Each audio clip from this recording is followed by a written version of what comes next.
Cheguei a casa e eu pensava que ia ser pedido ao pontapé, claro, literalmente. Mas não, os meus pais mostraram-se muito, muito felizes. Aliás, foi nesse dia, a primeira vez que eu contei à minha mãe, será possível que eu vá estudar teologia? Porque, bom, sei por as questões existenciais. E ela me revelou uma coisa muito interessante. E isto só mostra que mesmo quando nós pensamos que as pessoas não ligam a Deus, é preciso dar sempre o braço a torcer, é preciso pelo menos ajudar a pessoa e encaminhar a pessoa. Aquilo que a minha mãe me disse foi: que bom, filho, que bom que vais estudar teologia.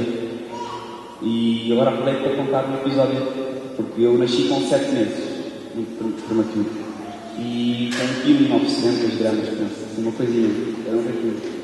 E fiquei 2 meses na incubadora, com alguns problemas, e assim que saí do hospital, qual foi a primeira coisa que a minha mãe fez? Alguém quer adivinhar? Foi comigo a Fátima. A minha mãe, a primeira coisa que fez...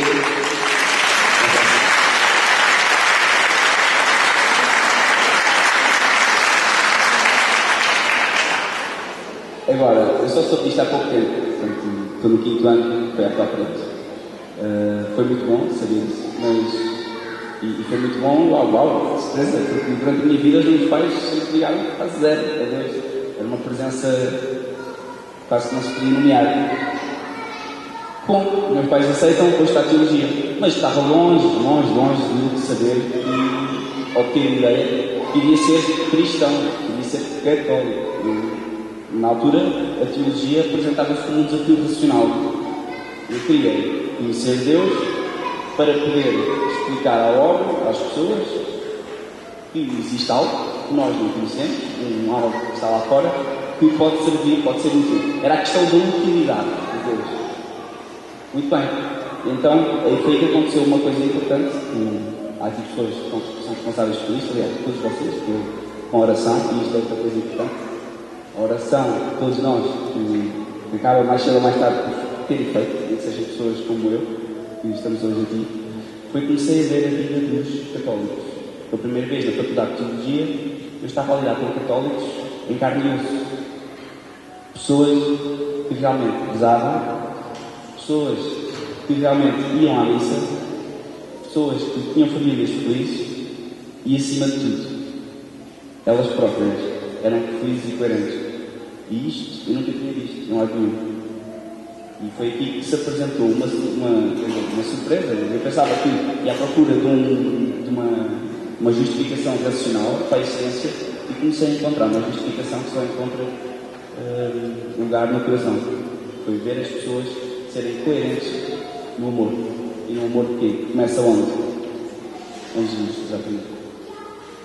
Dessas pessoas, muitas estão aqui, pessoas que eu conheci ao longo da minha... Só para terem ideia, eu aqui, num ambiente, eu não conheci ninguém até há 3 anos. Hoje em dia tenho aqui caras que são como família, são amigos, são família, claro, são mesmo família, não é? E isso devo a Jesus e devo precisamente aos primeiros exemplos de cristãos que eu comecei a ver na faculdade.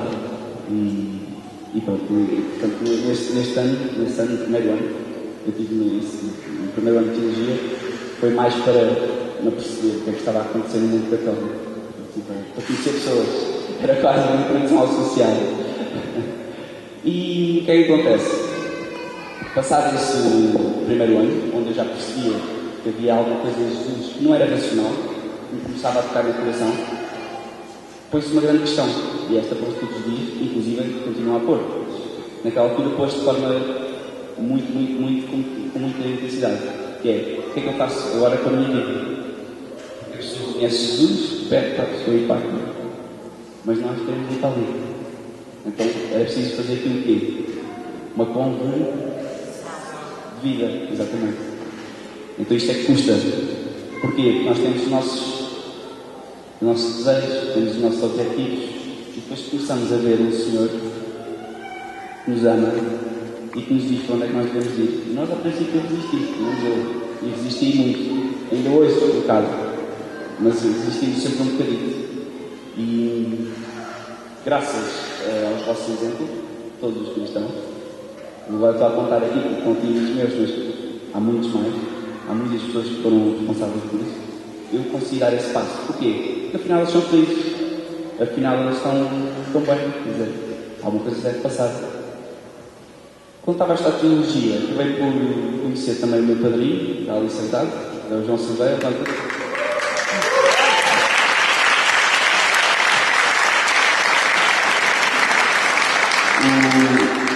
Foi também uma pessoa muito importante, ele é assim meio apanhado e eu consegui perceber que uma pessoa podia ser assim meio apanhada e ser católico, portanto facilitou-me imenso o trabalho. E nesse ano, no segundo ano de teologia, resolvi, depois da preparação que tive que fazer, resolvi então pedir o batismo. Foi assim o maior ato de loucura que eu fiz. Não estava preparado, muito sinceramente, se não essa sensação, se me perguntarem, então, mas como é que foi isso? Como é que as pessoas perguntam, como é que foi a tua conversão? Não é?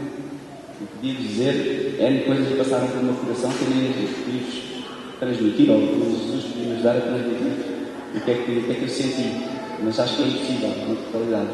Portanto, o que eu posso dizer é que, de um momento para o outro, foi uma espécie de salto de paraquedas, sem saber que o paraquedas estava sequer amarrado às costas. E eu penso que todos nós fazemos isso é que é a fé.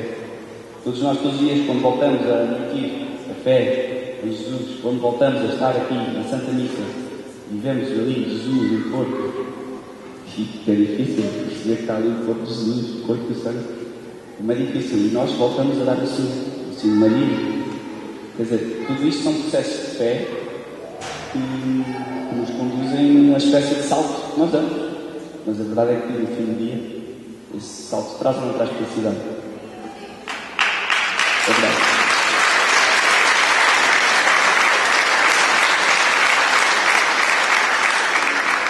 Então, depois de estar a estudar teologia,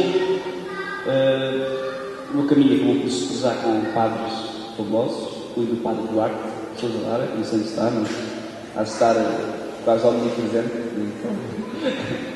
E através dele comecei a perceber, dele e dos sacerdotes, comecei a perceber que é possível ser santo aqui, hoje, na Terra.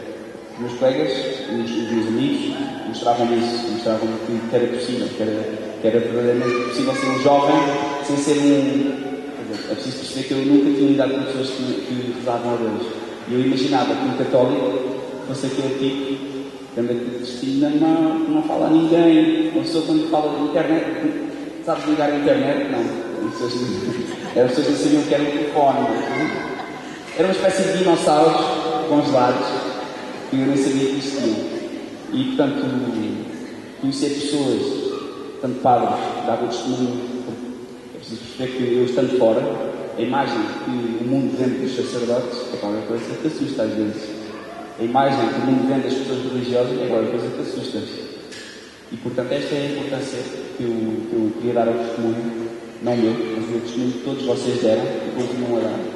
Eu ainda hoje vejo testemunhos de fé. Eu que estou a estudar teologia, supostamente, queria perceber um pouco mais de Deus, mas levo um baile completo daquela senhora da aldeia que vai ao padre, vai ao sacrário, se ajoelha e reza a Nosso Senhor sem compreender a Trindade, sem saber minimamente muitas vezes o que é o Pai, o que é o Filho, o que é o Espírito Santo.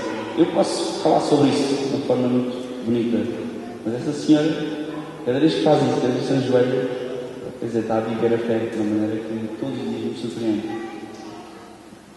Eu aproveito para contar a história de é só uma parte, de um senhor. Eu moro numa vila, há lá um senhor que tem assim a fama de ser assim meio maluco. Ele está sempre a mandar ir para as pessoas, anda assim de bengala, e as pessoas aparentemente pensam que ele não faz assim muito sentido.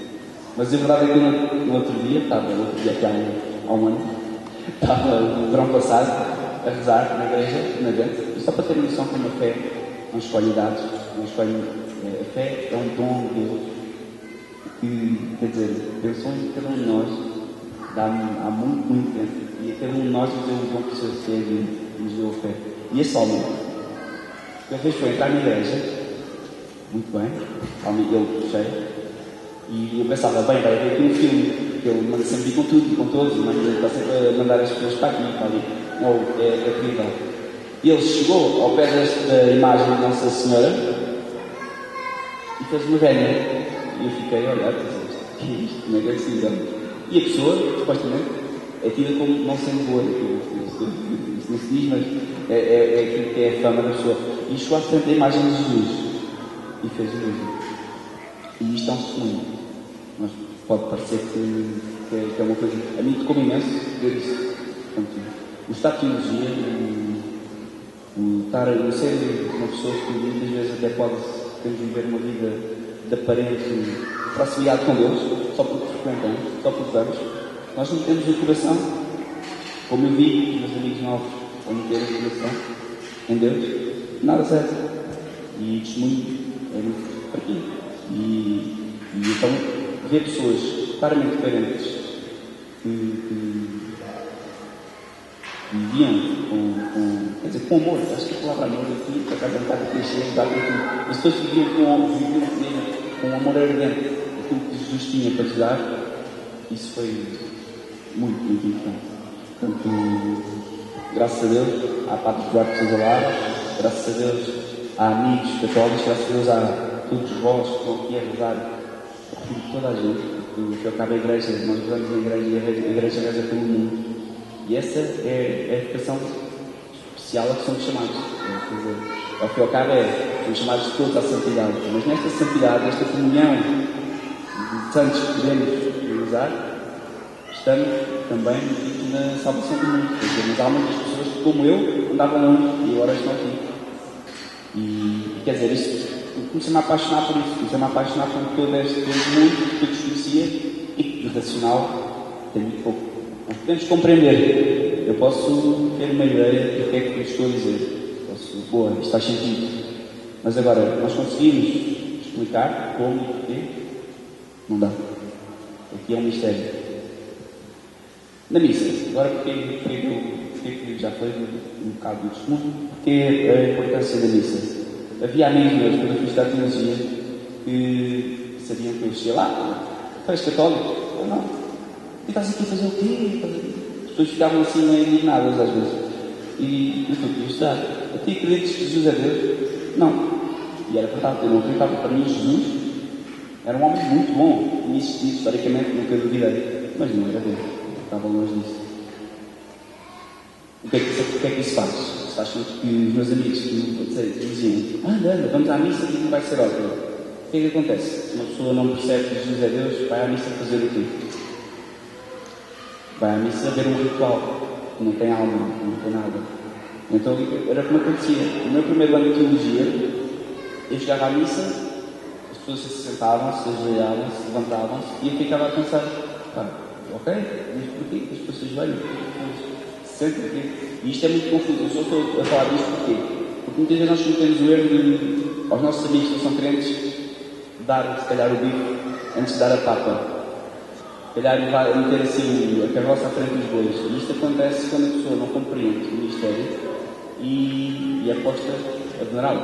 É bom, os não crentes também vão à missa. É bom. Agora, é preciso compreender que há aqui uma fase que, a partir do momento em que se aceita Jesus como Deus, aí sim nós compreendemos o que é a Santa Missa. E eu, durante alguns tempos, enquanto ia à missa, porque queria aprender, para todos os efeitos, estudava teologia, queria aprender o ritual da missa. Comecei a estudar, comecei a ler, mas nada disso me esclarecia. Agora, por mistério, de dia para dia, à medida eu fui partilhando isto com o João, que era meu colega na altura, agora está em Roma, eu fui partilhando isso com os meus amigos. De dia para dia, a minha noção de Deus, a minha noção daquilo que era Nossa Senhora, também me causava muita confusão, como é que Nossa Senhora pode dar à luz de Deus, tudo isso foi desvanecendo. Eu não sei explicar porquê. Não foi uma compreensão racional. Foi algo que, de um momento para o outro, ia acontecendo. Imaginem acordar num dia e já não terem dúvidas de que Jesus é Deus. Não posso explicar o que é que isso aconteceu, mas não sei. Posso só dizer que o estudo, a frequência da missa, mesmo sem compreender, e o apoio dos meus amigos, e mesmo sendo umas pestes, e às vezes uns chaves de primeira, não gastarem para a missa, funcionou. Mas ainda assim, eu precisava de mais qualquer coisa. E houve uma passagem que eu posso ler para vocês? Houve uma passagem que um dia ficou na cabeça e bateu forte, daquelas tipo pontapé. Então, e foi isto, porque eu, como estava a estudar teologia, lia muito a Bíblia que eu escrevo aqui no memória. Então, João 6. Conhece o evangelista? João. Então, os apóstolos, aqui na altura, em que o que é que geralmente quando os apóstolos têm dúvidas nas parábolas, o que é que Jesus faz a seguir à parábola? Explica, certo? Mas esta aqui, isto não era uma parábola, mas foi algo que Jesus disse e que depois não explicou.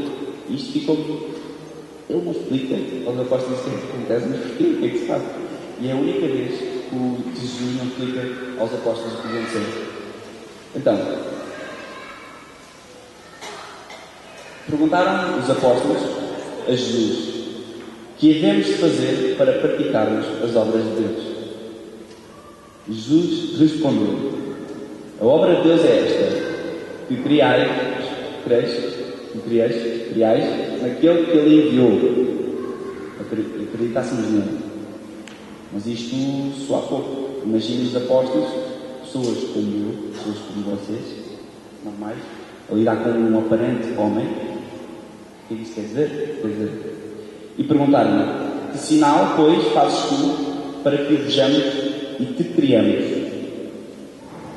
Nossos pais, eles a falar dos pais de Deus, comeram o maná no deserto, como está escrito: do céu deu-lhes pão a comer. Deus. E então é aí que Jesus responde: em verdade vos digo, não foi Moisés que vos deu o pão do céu, mas meu Pai vos dá o verdadeiro pão do céu. Porque o pão de Deus é aquele que desce do céu e dá a vida ao mundo. Disseram depois os apóstolos, como eu e vocês iríamos, com certeza: Senhor, dá-nos sempre desse pão.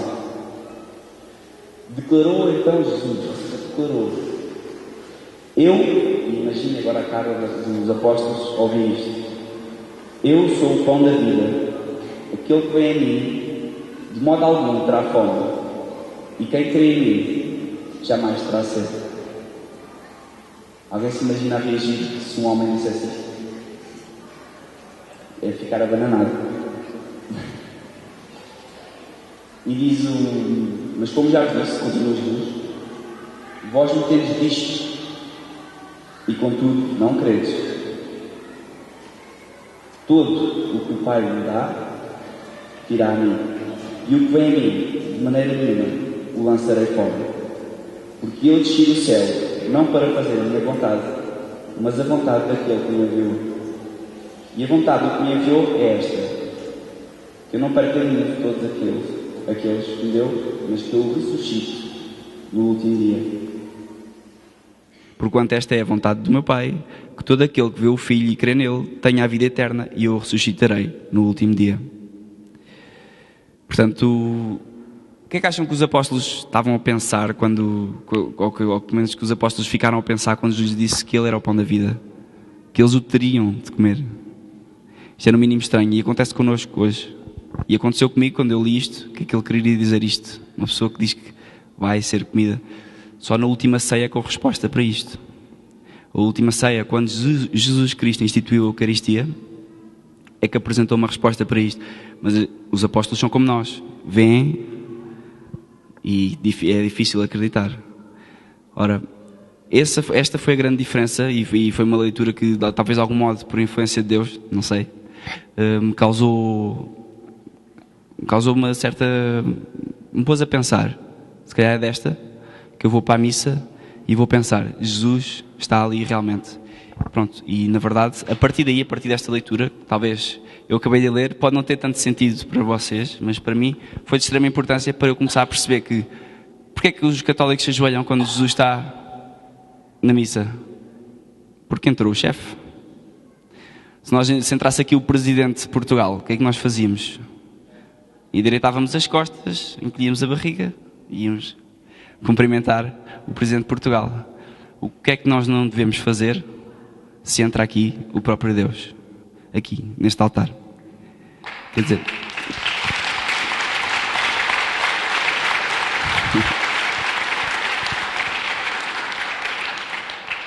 Portanto, só quando tive essa noção, pá, uau, o que é que eu estou a perder? O que é que eu estou aqui a tentar conceptualizar? Estou a tentar fazer o mesmo que os apóstolos, que é, fixe, nós queremos esse pão, mas, quer dizer, não há maneira conceptual de conseguir pensar que Jesus se materializa, que Jesus se faz presente. E pronto, e esse foi o grande glitch, ou o grande pormenor que me ajudou a dar importância à missa. Não só esse, mas por exemplo, nós hoje, uma coisa que é muito comum, nós hoje damos a missa por garantida, certo? Para nós não é difícil estar num sítio, aqui por exemplo em Lamego, há 1000 missas por dia, em Lisboa então acho que há 1 milhão de missas por dia, e em Lisboa há imensas. Sim. E aqui nós não temos problemas nenhuns em ir à missa, é uma coisa que temos por garantido, até banalizamos. Às vezes vamos à missa e estamos a pensar no jantar, o que é que vamos fazer no jantar, que é legítimo. Muitas vezes eu também vou à missa e estou a pensar na miúda gira que está lá ao fundo, ou estou a pensar no trabalho que tenho para fazer da faculdade, é normal. Agora, já pensaram, por exemplo, os nossos irmãos católicos no Iraque? Não só no Iraque, mas estamos a falar de Síria, estamos a falar de uma data de países no mundo onde eu, por exemplo, posso contar uma história de Sabem que o Iraque, aqui há pouco tempo, teve uma revolução com a guerra e isso trouxe alguns problemas na altura ainda de atribuir terras, porque quando há guerra as terras perdem-se um pouco. E eu conheço uma história de um amigo meu, que não é de cá de Portugal, e ele era iraquiano, do rito caldeu, são uma malta muito antiga, são os cristãos muito antigos, e ele foi para o Iraque porque a família dele tinha sido expulsa das suas terras porque eram católicos. E quando houve a revolução, ele tentou ir lá negociar para ver se adquiria as suas terras de volta. O que é que esse meu amigo recebe uma mensagem um dia? Esse meu amigo vive nos Estados Unidos e a mensagem dizia o seguinte: reza, isso era para ele, reza por nós, porque os extremistas da Al-Qaeda, na altura ainda não havia estes novos terroristas, os da ISIS, mas os terroristas da Al-Qaeda prisionaram mulheres, crianças e homens que estavam na missa e fecharam-nos lá dentro e ameaçam matar toda a gente se não forem libertados os quantos generais lá deles. Esse meu amigo diz que passado 6 ou 7 horas recebeu outra mensagem a dizer: reza por todos os que lá estavam porque eles mataram toda a gente. E isto, estamos a falar de pessoas que estavam na missa. O que é que isso faz? Qual é a responsabilidade que nós podemos tirar daí? Ou que pelo menos isso foi um abrir de olhos para mim gigante. Eu vejo muitas vezes miúdos, crianças, cá, com toda a legitimidade, porque nós aqui não damos muitas vezes essa importância, mas a jogar jogos no telemóvel enquanto estamos na missa. Eu vejo muitas vezes adultos, e há dias que me incluo nesse grupo, que estamos a pensar na morte da bezerra, literalmente, enquanto estamos diante do maior mistério que Deus tem para nos dar, que é a sua presença real, uma presença que se faz em nós. É a única maneira que nós temos de entrar em comunhão plena com Deus. O que é que nós fazemos? É um bocado de desperdiçar, é o chamado dá a Deus nozes a quem não tem dentes. É um bocado isto. E nós temos uma responsabilidade gigante como igreja de aproveitar isso. E isso, eu quando comecei a pensar nisso, na altura, lembro perfeitamente que, eu tenho à porta de casa, sem ninguém me perseguir, pelo contrário, as pessoas nós estamos aqui todos a incentivar uns aos outros a ir à missa, a ir beneficiar dos dons de Deus. Para quê? Não só para nós. Isso era egoísmo. Deus não quer nada que seja só para nós. Deus quer comunhão, e quer comunhão, quer dizer, entre todas as pessoas. E nós aqui rezamos para os nossos irmãos no Iraque. Porque há inclusive, não é na Síria, há relatos de jovens num país africano. Líbia. Quem é que disse Líbia? Penso que é não é Líbia, mas é num país africano. Eu tenho isso escrito em casa. Relatos de pais que pedem aos filhos: não vão à missa, por favor, porque eles matam-os. os rebeldes andam sempre à coca das missas. E os filhos sabem o que é que respondem? Pai, naquele caso era o pai, se não for à missa, o que é que serve viver? Isto é a resposta do miúdo de 13 anos.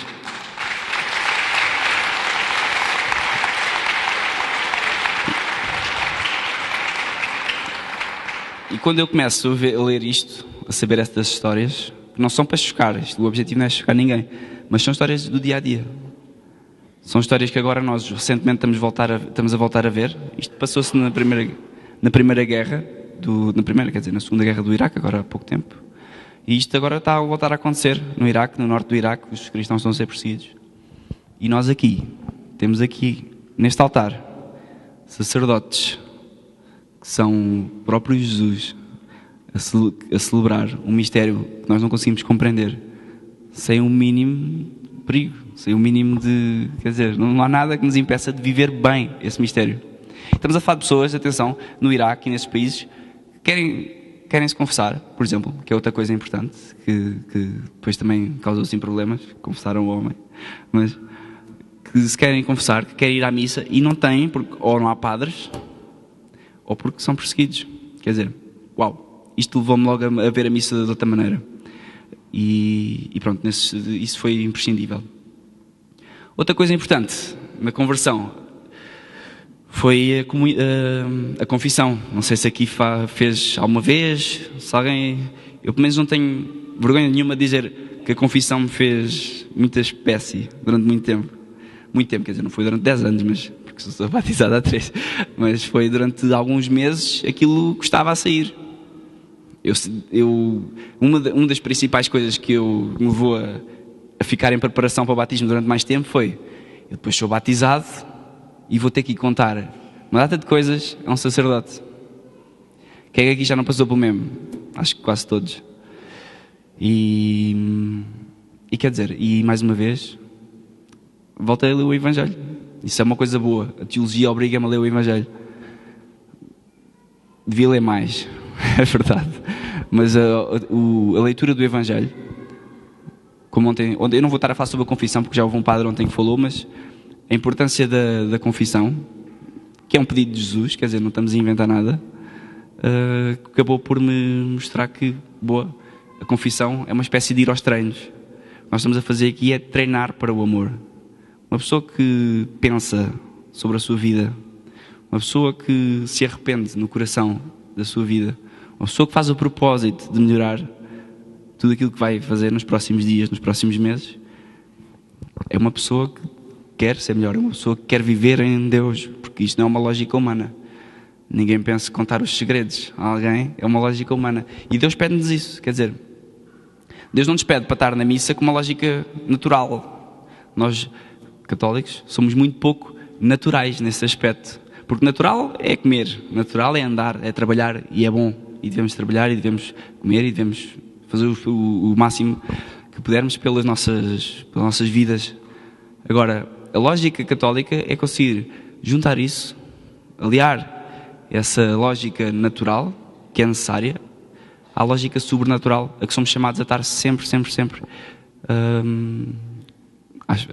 quer dizer, somos chamados a estar sempre... É uma espécie de aguilhão, é um bom termo, é que Jesus, quando entra na nossa vida, toca-nos de uma maneira, não sei se calhar alguns já sentiram mesmo, mas toca-nos de uma maneira que parece que fere. Mas fere de uma maneira... Quase que é impossível dizer isto, mas fere de uma maneira suave. É quase como se fosse uma ferida boa. Que estranho. E isto faz parte da lógica sobrenatural. Portanto, foi ir aos poucos, assimilando todas estas noções, assimilando toda esta aparente irracionalidade, porque nós dizemos isto ao mundo, nós sabemos as dificuldades que isso nos traz. Nós muitas vezes, quem é que aqui já numa refeição ou com os amigos já ocultou ou não fez questão de dizer que era católico? Só levantámos 3, somos poucos. Mas eu penso que seremos mais. Há sempre momentos na nossa vida em que nós somos levados a ir na maré. E de facto nós devíamos mostrar esta... Não temos que andar a chatear as pessoas, pelo contrário. Eu senti que as pessoas que fizeram apostolado comigo, aquelas que me trouxeram mais para Deus, não foi aquelas pessoas que disseram: ei pá, a tua vida está completamente de pernas para o ar. Boa. Se alguém me dissesse isso assim diretamente, o que eu fazia era: olha, adeus. Mas nós somos chamados, tal como as pessoas que me trouxeram para Deus, são chamadas a, caridosamente, como Jesus, a ir ao encontro, a dialogar. Jesus, vocês imaginem o que é, por exemplo, eu estar em casa de alguém, como teve Jesus. Eu sou convidado numa casa e entra uma prostituta e começa-me a lavar os pés. E o que é que Jesus faz? Como nós se calhar faríamos, mandar embora. Ei pá, não quero saber disto. Não. Dialoga, aceita, mas faz questão de dizer: há um caminho. Há aqui um caminho, há aqui uma mudança. Mas dialoga, não fere. Como é que ele faz? Fere com gentilidade, com humor. E pronto, e agora estou como vocês. Eu agora gostaria de poder ouvir o vosso testemunho de todos, porque com certeza vocês têm histórias ótimas para me contar. Isto é só um pequeno pormenor, isto é só uma pequena vida, e só de 3 anos, e eu 3 anos completamente no ginásio de Jesus, porque isto custa ao início, e agora não há nada pelo qual eu troco esta vida, quer dizer. Eu não sei se...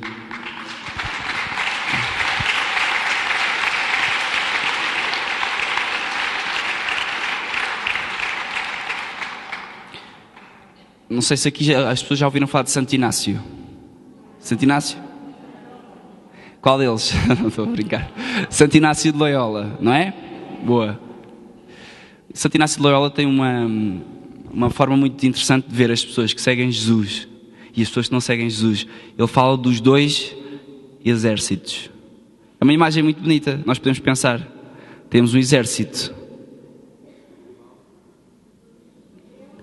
e temos o outro exército de Satanás. E o que é que Santo Inácio propõe nos seus exercícios espirituais? É que as pessoas aprendam a discernir qual é que é o exército a que querem pertencer. E qual é que é o exército que nós queremos pertencer? Como é que é? Exatamente. É boa.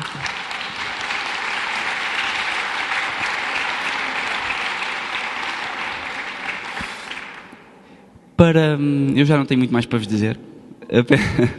Gostava só, e agora pedia que colaborassem comigo, os meus amigos, para vocês perceberem, que com certeza percebem, que isto não é uma coisa conceptual. Quando nós seguimos Jesus, isto transforma a nossa vida eficazmente, efetivamente. E isto que eu estou a falar é verdade. Não tenho mais nada para dizer, não sei, isto é verdade e acontece. E eu chamava as pessoas que eu conheci nos últimos 3 anos, vocês todos, por exemplo, para virem aqui, para mostrar 5 minutos? Acho que em 5 minutos os meus amigos podem vir aqui, não? É tão boa.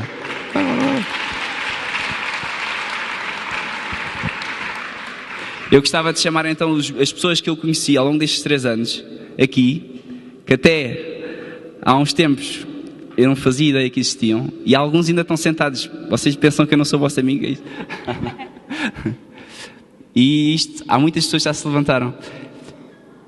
E vêm mais. Viva a...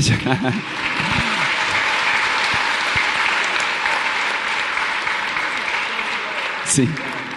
Eu gostava só... Vamos pedir um aplauso para o meu padrinho, para ele se levantar e ficar.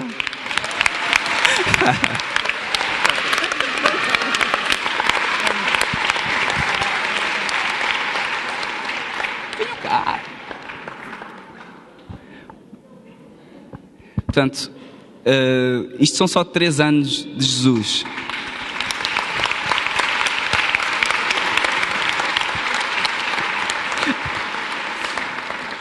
O quê?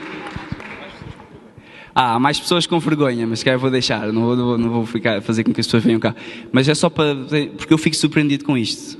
Quer dizer, eu hoje tenho aqui pessoas ao meu lado, nós falamos, nós jantamos, que é ótimo partilhar a mesma mesa, nós brincamos, nós dormimos noites quase ao relento em missões, nós entramos na vida uns dos outros. Este é o Salvador, que é meu afilhado agora, portanto isto vem...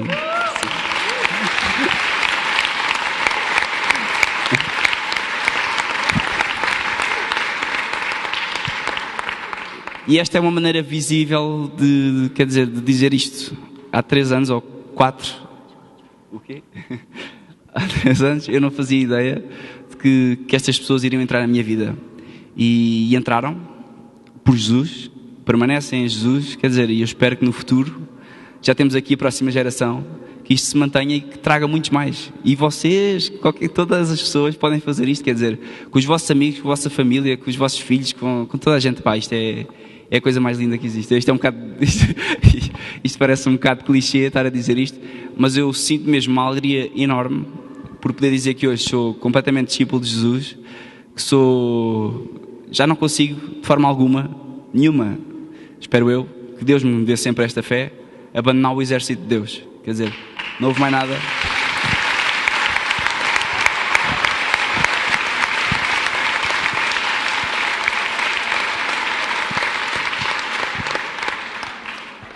Espera aí que eu vou dar aqui a voz. E podemos esperar de si um novo padre? Obrigado.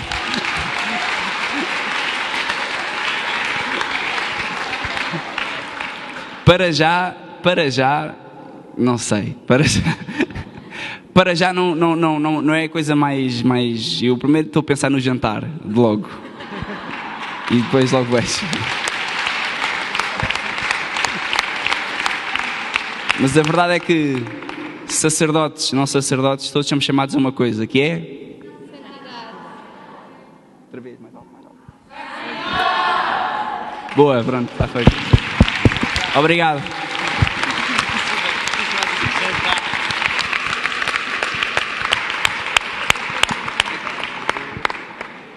E pronto. E vamos agora à missa. Preparem-se. É importante. É a coisa mais importante que vamos fazer hoje. Aproveitem.